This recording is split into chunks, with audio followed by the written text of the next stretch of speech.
Hello students, स्वागत है आप सभी का easy learn with Mahesh sir पर। क्लास 10th मैथ्स का एक बहुत ही इंपॉर्टेंट चैप्टर अरिथमेटिक प्रोग्रेशन आज हम यहाँ बिल्कुल बेसिक से एडवांस लेवल तक सीखने वाले हैं। मैं एक फ्लो चार्ट बना करके आप लोगों को दे रहा हूँ ताकि क्या करना है कि आप लोगों को ये पूरा समरी के फॉर्म में लाइक याद हो जाए। और इस चैप्टर में मैं आप लोगों को इस फ्लो चार्ट में मैं बताने वाला हूँ कि उसमें एपी क्या होता है, हम लोग एनएस टर्म निकालेंगे कैसे, सम ऑफ एन टर्म्स कैसे करेंगे। और इस वीडियो के बाद मैं एक और वीडियो लाने वाला हूँ जिसमें आपको वेरी वेरी इंपॉर्टेंट क्वेश्चन सब कराऊंगा।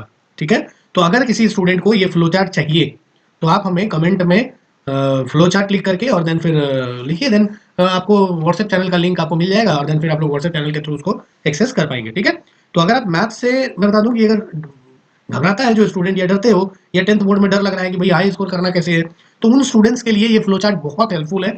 तो जल्दी से जल्दी इस चैनल को आप लोग लाइक कर लो, सब्सक्राइब कर लो, और हो सके तो जितने भी ऐसे फ्रेंड्स हैं जिनको बेसिकली डर लग रहा है बोर्ड एग्जाम को लेकर, तो मैं एक सीरीज चलाया हूँ इसमें कि हर चैप्टर का मैं एक ऐसे ही फ्लो चार्ट बना करके जो आप देख रहे होंगे अभी स्क्रीन पे वो मैं दे दूंगा।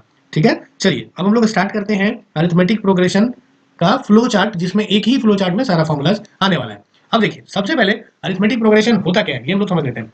तो अरिथमेटिक प्रोग्रेशन की अगर बात करें तो इट्स अ सीक्वेंस। आपको ध्यान हो, ये एक ऐसा सीक्वेंस है जैसे हमने एक नंबर लिया, मान लो सपोज 2, 4, 6, 8 एंड सो ऑन। तो यहाँ पर देखो, इनमें डिफरेंसेस देखा जाता है कि next term minus previous term, इन दोनों का डिफरेंस। तो इन दोनों का डिफरेंस क्या है सर? 2 का है। Next term minus previous term, यहाँ भी डिफरेंस 2 का है। Next term minus previous term, यहाँ भी डिफरेंस 2 का है। तो जब ऐसा कुछ डिफरेंस, जब नेक्स्ट टर्म में से प्रीवियस टर्म को सब्ट्रैक्ट करोगे और वो डिफरेंस अगर कांस्टेंट है तो हम लोग बोल सकते हैं this sequence is in AP. तो इसमें हम लोग कुछ फार्मूलाज है जो, क्योंकि अब बोर्ड का टाइम है तो अभी पूरा डिटेल में जाना पॉसिबल नहीं है, लेकिन अगर किसी स्टूडेंट को डाउट है या किसी भी चैप्टर में अगर डाउट है किसी स्टूडेंट को, तो आप लोग बोले, मैं उसका पूरा डिटेल वीडियो में बना दूंगा। वो भी मात्र आधा घंटा से 40 मिनट में मैं ट्राई करूंगा आप लोगों को एक्सप्लेन करने और दूसरे वीडियो में उसका इंपॉर्टेंट क्वेश्चन करा देंगे, तो आप लोग आपका चैप्टर वो कंप्लीट हो जाएगा। चलिए मैं बात करूँ अगर, तो एनएथ टर्म, सबसे पहले हम लोग एनएथ टर्म फाइंड करते हैं। तो एनएथ टर्म के लिए फॉर्मूला दिया हुआ है, लाइक देख सकते हैं आप, टीएन। टीएन क्या होता है sir? A plus N minus one into D. T N का फॉर्मूला है, जैसे यहाँ पर एक एग्जांपल देखिए, यहाँ दिया हुआ है क्या, एक नंबर है 258। ठीक है, अब बोल दिया कि यानी एपी, तो सर देखिए यहाँ पर एपी में है या नहीं, तो देखो 5 माइनस 2 यानी नेक्स्ट माइनस प्रीवियस, यहाँ 3 आ रहा है।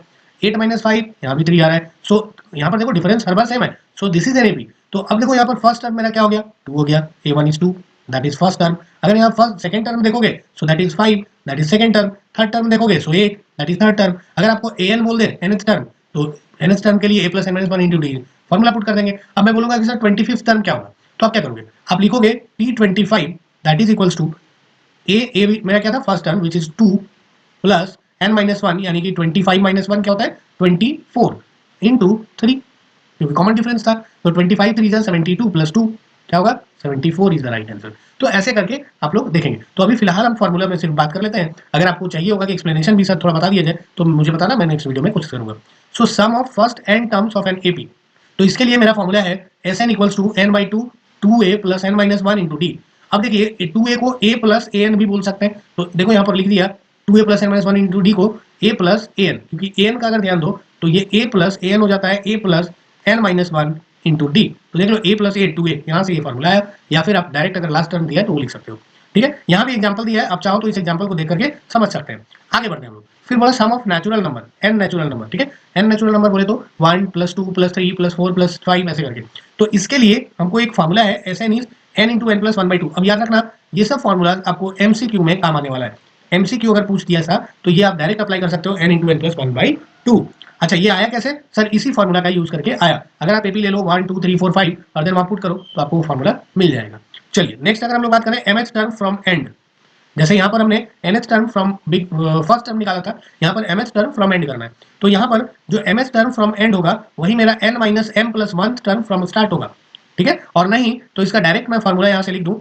यहाँ से मैं एक फॉर्मूला लिख दे रहा हूँ एमएच टर्म फ्रॉम एंड के लिए। एक फॉर्मूला है T m is equals to, okay, last term यानी कि l minus m minus one into d. ये आप लोग को ध्यान रख लेना है। This is mth term from end. चलिए आगे बढ़ते हैं। फिर बोला कि find AP whose nth term given. अब एनएस टर्म गिवन है तो एपी निकालना है, बहुत आसान है भाई। जैसे अगर टीएन हम आपको दे दें, टीएन इज मान लेते हैं कि 2n प्लस 5। अब बोलेगा एपी निकालो, तो एपी निकालने के लिए nth टर्म दिया है, यानी कि T1 आपको निकालना है, तो 2 into 1 plus 5, this is 7। Okay, similarly T2 निकाल दो, तो क्या हो जाएगा sir, 2 into 2 plus 5 which is 9। तो देखिए अब यहाँ पे 7 आया, 9 आया, तो एपी क्या होगा sir, 7, 9, 11, 13, and this is, so this is our required AP. अब देखिए, अब जैसे क्या करता है ना कि कुछ टर्म्स देता है, कुछ एग्जांपल दे देगा या क्वेश्चन दे देगा। एक क्वेश्चन का पैटर्न होता है कि आपको बोल देता है लाइक कि 3 नंबर का सम जो है वो सपोज 10 है, बोलेगा क्या कि 3 नंबर्स का सम 10 है और उसका प्रोडक्ट दिया हुआ है। सो आपको फाइंड करना है कि भाई वो टर्म्स कौन कौन सा है। तो उसके लिए हम लोग क्या करते हैं कि सिलेक्शन ऑफ टर्म्स आपको वो जानना होता है। तो जैसे बोलेगा कि 3 टर्म्स आर इन एपी या 3 numbers are in AP, so you need to select the terms कि वो मेरा होना चाहिए a minus d, a plus d. अगर बोल दिया कि 4 terms are in AP, 4 numbers are in AP, तो वहां पर a minus 3 d, a minus d, a plus d, a plus 3 d. हमको ऐसा लेना है ना कि जिसका सम करने पे क्या हो कि डी कैंसिल हो जाए, सिर्फ ए बचे, तो उससे हमारा प्रॉब्लम सॉल्व करना आसान हो जाता है। मुझे कमेंट में लिख दो कि क्वेश्चन प्रैक्टिस चाहिए, तो मैं नेक्स्ट क्लास में आप लोगों को नेक्स्ट वीडियो में क्वेश्चन प्रैक्टिस करा दूंगा on the her topic basically. ठीक है, तो यहाँ पर देखिए 5 टर्म्स बोला है, तो ए minus 2 D, a minus d, a plus d, a plus 2 D. तो ये हो गया मेरा टर्म्स। अगर कहीं आपको बोल दिया कि ऐसा वर्ड प्रॉब्लम्स में जनरली ये ज्यादा यूज होता है, तो ये आपको ध्यान रखना है। ठीक है, आगे बढ़े तो अरिथमेटिक प्रोग्रेशन में बेसिकली आपको इतना ही पढ़ना है। इसके बाद हम लोग नेक्स्ट वीडियो में बात करेंगे। ठीक है, उम्मीद है आपको वीडियो पसंद आया होगा। ठीक है, तो अगर वीडियो पसंद आया है, वीडियो को जरूर लाइक करो, सब्सक्राइब करो, दोस्तों के साथ शेयर करो और कमेंट करो कि next video, next flow chart आपको किस चैप्टर पे या किस टॉपिक पे चाहिए। ठीक है।